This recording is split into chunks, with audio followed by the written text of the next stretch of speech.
വനിതകൾക്ക് വോട്ടവകാശം നൽകിയ ആദ്യത്തെ രാജ്യം ഏത്? വനിതകൾക്ക് വോട്ടവകാശം നൽകിയ ആദ്യത്തെ രാജ്യം ഏത്? ഏതായിരിക്കാം? ന്യൂസിലൻഡ്. ഏതാണ്? ന്യൂസിലൻഡ്. അടുത്ത ചോദ്യം, മരിക്കുന്നതിന് തൊട്ടു മുൻപ് സഖാക്കളെ മുന്നോട്ട് എന്ന സന്ദേശം നൽകിയ കേരളത്തിലെ വിപ്ലവകാരി ആര്? ചോദ്യം ശ്രദ്ധിക്കണേ. മരിക്കുന്നതിന് തൊട്ടു മുൻപ് സഖാക്കളെ മുന്നോട്ട് എന്ന സന്ദേശം നൽകിയ കേരളത്തിലെ വിപ്ലവകാരി ആര് എന്ന് ചോദിച്ചാൽ ആരായിരിക്കാം? പി കൃഷ്ണപിള്ള. ആരാണ്? Option A, P Krishnapillai. അടുത്ത ചോദ്യം, ഇന്ത്യയിൽ ആദ്യമായി തദ്ദേശ സ്വയംഭരണ തെരഞ്ഞെടുപ്പുകളിൽ വോട്ട് ചെയ്യുന്നത് നിർബന്ധമാക്കി നിയമം പാസാക്കിയ സംസ്ഥാനം ഏത്? ചോദ്യം ശ്രദ്ധിക്കണേ. ഇന്ത്യയിൽ ആദ്യമായി തദ്ദേശ സ്വയംഭരണ തെരഞ്ഞെടുപ്പുകളിൽ വോട്ട് ചെയ്യുന്നത് നിർബന്ധമാക്കി നിയമം പാസാക്കിയ സംസ്ഥാനം ഏത്?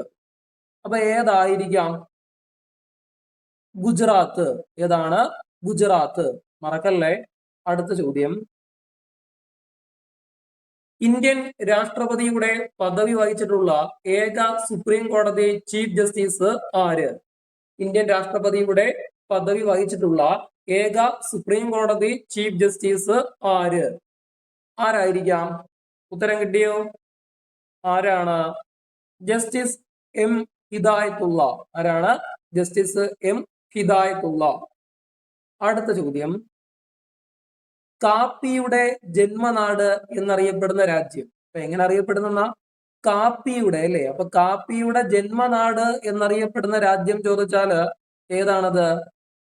എത്യോപ്യ. ഏതാണ്? അപ്പൊ എത്യോപ്യ ആണ് എങ്ങനെ അറിയപ്പെടുന്നത്? കാപ്പിയുടെ ജന്മനാട് എന്നറിയപ്പെടുന്നത്. അതുപോലെ നമ്മുടെ കഴിഞ്ഞ ചോദ്യോത്തരങ്ങളുടെ വീഡിയോ കണ്ട പലരും അവരെ മാർക്ക് കിട്ടിയിരുന്ന രേഖപ്പെടുത്തിയിരുന്നു. അതുപോലെ തന്നെ ഇത്തവണ എന്ത് ചെയ്യുക? മാർക്ക് കമന്റ് ആയിട്ട് രേഖപ്പെടുത്താനായിട്ട് ശ്രമിക്കുക. അടുത്ത് നോക്കേ, ടിപ്പുവിന്റെ ആക്രമണങ്ങളെ തടയാനായി ധർമ്മരാജാവ് പണി കഴിപ്പിച്ച കോട്ട ഏത്? ടിപ്പുവിന്റെ ആക്രമണങ്ങളെ തടയാനായിട്ട് ധർമ്മരാജാവ് പണി കഴിപ്പിച്ച കോട്ട ഏത് എന്ന് ചോദിച്ചാൽ ഇതിൽ ഏതായിരിക്കാം ഉത്തരം? ഉത്തരം കിട്ടിയോ? ഏതാണ്? നെടുങ്കോട്ട. ഏതാണ്? നെടുങ്കോട്ട. ഓക്കെ. അടുത്ത ചോദ്യം, ശക്തൻ തമ്പുരാൻ എന്ന് വിഖ്യാതനായ കൊച്ചി രാജാവാര്? ശക്തൻ തമ്പുരാൻ എന്ന് വിഖ്യാതനായ കൊച്ചി രാജാവ്. അപ്പൊ ആരായിരിക്കാം അത്? ആരാ? Option B. ആരാ? രാമവർമ്മ. ആരാണ്? Option B, Ramavarma. അടുത്ത ചോദ്യം, സംസ്ഥാന മനുഷ്യാവകാശ കമ്മീഷന്റെ ആദ്യ ചെയർമാൻ. സംസ്ഥാന മനുഷ്യാവകാശ കമ്മീഷന്റെ ആദ്യ ചെയർമാൻ ആരായിരിക്കാം? ഉത്തരം കിട്ടിയോ? Justice M M Fareed Pillai. ആരാണ്? Justice M M Fareed Pillai. മറക്കല്ലേ. അടുത്ത ചോദ്യം, ഇന്ത്യയിലെ ആദ്യ സമ്പൂർണ്ണ ബാങ്ക് സേവന സംസ്ഥാനം എന്ന പദവി കരസ്ഥമാക്കിയ സംസ്ഥാനം ഏത്? ഇന്ത്യയിലെ ആദ്യ സമ്പൂർണ്ണ ബാങ്ക് സേവന സംസ്ഥാനം എന്ന പദവി കരസ്ഥമാക്കിയ സംസ്ഥാനം ഏത്? ഏതായിരിക്കും അത്? നമ്മുടെ സ്വന്തം കേരളമാണ്. ഏതാണ്? നമ്മുടെ കേരളം. അടുത്ത ചോദ്യം, രാജാ രവിവർമ്മയുടെ സ്മരണാർത്ഥമുള്ള രാജ്യത്തെ ആദ്യത്തെ ആർട്ട് ഗാലറി സ്ഥാപിതമായത് എവിടെ? രാജാ രവിവർമ്മയുടെ സ്മരണാർത്ഥമുള്ള രാജ്യത്തെ ആദ്യത്തെ ആർട്ട് ഗാലറി സ്ഥാപിതമായത് എവിടെ? അപ്പൊ ഈ ഓപ്ഷനകത്ത് ഏതാണ് ശരിയായ ഉത്തരം? Option C. ഏതാണ്? കിളിമാനൂർ. ഏതാണ്? കിളിമാനൂർ. അടുത്ത ചോദ്യം, ദയാവധത്തിന് നിയമസാധുത നൽകിയ ആദ്യത്തെ രാജ്യം ഏത്? ചോദ്യം ശ്രദ്ധിക്കണേ. ദയാവധത്തിന് നിയമസാധുത നൽകിയ ആദ്യത്തെ രാജ്യം ഏത്? അപ്പൊ ഏതായിരിക്കാം? ഉത്തരം കിട്ടിയോ? ഓപ്ഷൻസ് നോക്കേ. ഏതാണ് ശരിയായ ഉത്തരം? Option B. ഏതാ? നെതർലൻഡ്.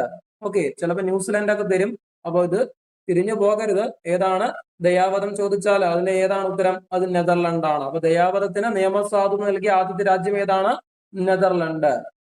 അടുത്ത ചോദ്യം, പേർഷ്യ എന്നറിയപ്പെടുന്ന രാജ്യത്തിന്റെ ഇപ്പോഴത്തെ പേരെന്ത്? പേർഷ്യ എന്നറിയപ്പെട്ടിരുന്ന രാജ്യത്തിന്റെ ഇപ്പോഴത്തെ പേര് എന്താണ്? നമുക്കറിയാലോ, പേരെങ്ങനെയാണ്? Option A Iran. Option A Iran. അടുത്ത ചോദ്യം, മെസപ്പൊട്ടോമിയ എന്നറിയപ്പെട്ടിരുന്ന പ്രദേശം ഇപ്പോൾ ഏതു രാജ്യമാണ്? മെസപ്പൊട്ടോമിയ എന്നറിയപ്പെട്ടിരുന്ന പ്രദേശം ഇപ്പോൾ ഏതു രാജ്യമാണ്? അപ്പൊ ഏത് രാജ്യമാണ്? ഇത് നമുക്കറിയായിരിക്കും. ഏതാണത്? ഇറാഖ്. ഏതാണ്? ഇറാഖ്. മറക്കല്ലും. എങ്ങനാ? മെസപ്പൊട്ടോമിയ അല്ല, ഏതാണ്? ഇറാഖ്. അപ്പൊ നേരത്തെ പറഞ്ഞത് മറക്കല്ലേ, അതേതാണ്? പേർഷ്യ. ഏതാ? ഇറാൻ. ഇപ്പൊ പറഞ്ഞ ഏതാ? മെസപ്പൊട്ടോമിയ. ഏതാണ്? ഇറാഖ്. അടുത്ത ചോദ്യം, ഇന്ത്യയിൽ ആദ്യമായി റബ്ബർ കൃഷി ആരംഭിച്ചത് എവിടെ? ഇന്ത്യയിൽ ആദ്യമായിട്ട് റബ്ബർ കൃഷി ആരംഭിച്ചത് എവിടെ? എവിടെയായിരിക്കാം? ഉത്തരം കിട്ടിയോ? എവിടെയാണ്? നമ്മുടെ കേരളം. ഓക്കെ, എവിടെയാണ്? കേരളത്തിലാണ്. അടുത്ത ചോദ്യം, മണ്ണിൽ നൈട്രജൻ വർദ്ധിപ്പിക്കാൻ സഹായിക്കുന്ന വിള ഏത്? മണ്ണില് നൈട്രജൻ വർദ്ധിപ്പിക്കാൻ സഹായിക്കുന്ന വിള ഏത്? ഏതായിരിക്കാം? അത് പയറുവർഗ്ഗങ്ങളാണ് കേട്ടോ. ഏതാണ്? ഓപ്ഷൻ ബി പയർ. ഓക്കെ, അടുത്ത ചോദ്യം, മറക്കല്ലും. ഏതാണ്? മണ്ണിലെ നൈട്രജൻ. ഓക്കെ, അടുത്ത ചോദ്യം, മിന്നലിലൂടെ സസ്യങ്ങൾക്ക് ലഭ്യമാവുന്ന പോഷണം. മിന്നലിലൂടെ സസ്യങ്ങൾക്ക് ലഭ്യമാവുന്ന പോഷണം ഏതാണത്? അതും ഏതാത്? നൈട്രജൻ. ഏതാണ്? നൈട്രജൻ. ഓക്കെ, അടുത്ത ചോദ്യം, തെങ്ങിന്റെ കൂമ്പ് ചീയലിന് കാരണമാവുന്ന രോഗാണു. തെങ്ങിന്റെ കൂമ്പ് ചീയലിന് കാരണമാവുന്ന രോഗാണു. അപ്പൊ ഏതായിരിക്കാം അത്? ഏതാ? ഉത്തരം കിട്ടിയോ? ഏതാണ്? ഫംഗസ്. ഏതാണ്? ഫംഗസ്. അടുത്ത ചോദ്യം, ഇന്ത്യൻ ഹരിത വിപ്ലവത്തിന്റെ പിതാവ് ആര്? ഇന്ത്യൻ ഹരിത വിപ്ലവത്തിന്റെ പിതാവ് നമുക്ക് എല്ലാവർക്കും അറിയാവുന്ന ഒരു ചോദ്യമാണല്ലേ. ഇന്ത്യൻ ഹരിത വിപ്ലവത്തിന്റെ പിതാവ് ആരാണത്? M S Swaminathan. ആരാണ്? M S Swaminathan. അടുത്ത ചോദ്യം, ഇന്ത്യയുടെ പാൽത്തൊട്ടി എന്നറിയപ്പെടുന്ന സംസ്ഥാനം എങ്ങനെയാണ്? ഇന്ത്യയുടെ പാൽത്തൊട്ടി. ഇന്ത്യയുടെ പാൽത്തൊട്ടി എന്നറിയപ്പെടുന്ന സംസ്ഥാനം ഏതായിരിക്കും? അന്നേരം ഉത്തരം കിട്ടിയോ? ഹരിയാന. ഏതാണ്? ഹരിയാന. അടുത്ത ചോദ്യം, ലോകത്തിലെ ഏറ്റവും വലിയ കണ്ടൽ വനം. ലോകത്തിലെ ഏറ്റവും വലിയ കണ്ടൽ വനമാണ് ചോദിച്ചിരിക്കുന്നത്. ഏതാണത്? അത് സുന്ദർബൻസ്. കേട്ടോ, മറക്കല്ലേ, സുന്ദർബൻ. ഓക്കെ, ലോകത്തിലെ ഏറ്റവും വലിയ കണ്ടൽ വനം ഏതാണ്? സുന്ദർബൻ. ഓക്കെ, അടുത്ത ചോദ്യം, ബംഗാളിന്റെ ദുഃഖം എന്നറിയപ്പെടുന്ന നദി. ബംഗാളിന്റെ ദുഃഖം എന്നറിയപ്പെടുന്ന നദി ഏതായിരിക്കാം? ഓപ്ഷൻ അത് ഗംഗ, ദാമോദർ, ഹൂഗ്ലി, ബ്രഹ്മപുത്ര. അപ്പൊ ഏതായിരിക്കാം ശരിയായ ഉത്തരം? അത് ദാമോദർ. ഏതാണ്? ദാമോദർ. അടുത്ത ചോദ്യം, ഇന്ത്യയിലെ ആദ്യത്തെ വനിതാ ബിരുദധാരി ആര്? ഇന്ത്യയിലെ ആദ്യത്തെ വനിതാ ബിരുദധാരി. അപ്പൊ ആരായിരിക്കാം അത്? ആരാണ്? കാദംബിനി ഗാംഗുലി. ആരാണ്? കാദംബിനി ഗാംഗുലി. അപ്പൊ ഇവരെ കുറിച്ച് മറ്റൊരു ചോദ്യം കൂടി ഉണ്ട്. അത് അറിയാവുന്നവർ ഒന്ന് കമന്റ് ചെയ്തേക്കണം. ആ ചോദ്യം എന്താണെന്ന് അറിയാവുന്നവർ കമന്റ് ചെയ്യുക. ഓക്കെ, അടുത്ത ചോദ്യം, എനിക്ക് നല്ല അമ്മമാരെ തരൂ, ഞാൻ നല്ലൊരു രാഷ്ട്രം തരാം. എനിക്ക് നല്ല അമ്മമാരെ തരൂ. ചോദ്യം ശ്രദ്ധിക്കണം. എങ്ങനെയാണ്? എനിക്ക് നല്ല അമ്മമാരെ തരൂ, ഞാൻ നല്ല ഒരു രാഷ്ട്രം തരാം. ആരുടെ വാക്കുകൾ എന്നാ ചോദിച്ചിരിക്കുന്നത്. അപ്പൊ ആരുടെ വാക്കുകളായിരിക്കും? ഓപ്ഷൻ അത് നെപ്പോളിയൻ, ഗാന്ധി, ലിങ്കൺ, ചർച്ചില്. അപ്പൊ ആരായിരിക്കാം? ഉത്തരം കിട്ടിയോ? ആരുടെ വാക്കുകളാണ്? നെപ്പോളിയൻ. ആര് പറഞ്ഞാണ്? നെപ്പോളിയൻ. അടുത്ത ചോദ്യം, തെമ്മാടിയായ സന്യാസി എന്നറിയപ്പെടുന്നത് ആര്? തെമ്മാടിയായ സന്യാസി എന്നറിയപ്പെടുന്നത് ആര്? അപ്പൊ ആരെയായിരിക്കാം തെമ്മാടിയായ സന്യാസി എന്നറിയപ്പെടുന്നത്? റാസ്പുടിൻ. ആരാണ്? റാസ്പുടിൻ. അടുത്ത ചോദ്യം, ഇന്ത്യയിലെ ആദ്യത്തെ ഹൈക്കോടതി പ്രവർത്തനം ആരംഭിച്ചത് എവിടെ? ഇന്ത്യയിലെ ആദ്യത്തെ ഹൈക്കോടതി പ്രവർത്തനം ആരംഭിച്ചത് എവിടെ? എവിടെയായിരിക്കും? നമുക്ക് എല്ലാവർക്കും അറിയാം. എവിടെയാ? കൊൽക്കത്ത. Option C, Kolkata. അടുത്ത ചോദ്യം, ശ്രീനാരായണ ഗുരു സമാധി സമയത്ത് ധരിച്ചിരുന്ന വസ്ത്രത്തിന്റെ നിറം.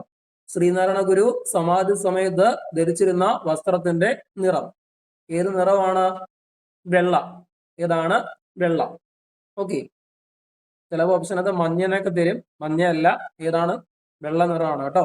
അടുത്ത ചോദ്യം, സാധുജന പരിപാലന സംഘം എന്ന സംഘടന സ്ഥാപിച്ചത് ആര്? സാധുജന പരിപാലന സംഘം എന്ന സംഘടന സ്ഥാപിച്ചത് ആര്? ആരായിരിക്കാം? അപ്പൊ എന്റെ ഉത്തരം പറയുന്നതിന് മുൻപ് അപ്പൊ ഇന്നലെ കുറച്ചു പേര് നിങ്ങൾ കിട്ടിയ മാർക്ക് കമന്റ് ചെയ്തിരുന്നു. ബാക്കിയുള്ളവർ എന്ത് ചെയ്യുക? അതുപോലെ കിട്ടിയ മാർക്കുകൾ കമന്റ് ആയിട്ട് രേഖപ്പെടുത്തുക. അപ്പോൾ ആ മാർക്ക് കിട്ടിയത് ആരൊക്കെയാണ് കമന്റ് ചെയ്തത് അവരെ വീണ്ടും അഭിനന്ദിക്കുന്നു. അപ്പോ ഇതിന്റെ ഉത്തരം ആരാണ്? അയ്യങ്കാളി. ആരാണ്? അയ്യങ്കാളി. അടുത്ത ചോദ്യം, കാൾ മാർക്സിന്റെ ജീവചരിത്രം ആദ്യമായി ഒരു ഇന്ത്യൻ ഭാഷയിലേക്ക് വിവർത്തനം ചെയ്തത് ആര്? കാൾ മാർക്സിന്റെ ജീവചരിത്രം ആദ്യമായി ഒരു ഇന്ത്യൻ ഭാഷയിലേക്ക് വിവർത്തനം ചെയ്തത് ആരാണ്? നമുക്കെല്ലാവർക്കും അറിയാം. ആരാ? സ്വദേശാഭിമാനി രാമകൃഷ്ണപിള്ള. ആരാണ്? സ്വദേശാഭിമാനി രാമകൃഷ്ണപിള്ള. അടുത്ത ചോദ്യം, 1936 കണ്ണൂരിൽ നിന്നും മദ്രാസിലേക്ക് പട്ടിണി ജാഥ നയിച്ചത്? 1936 കണ്ണൂരിൽ നിന്നും മദ്രാസിലേക്ക് പട്ടിണി ജാഥ. അപ്പൊ ആരാണത്? A.K. ഗോപാലൻ. ആരാണ്? A.K. ഗോപാലൻ. ഓക്കെ,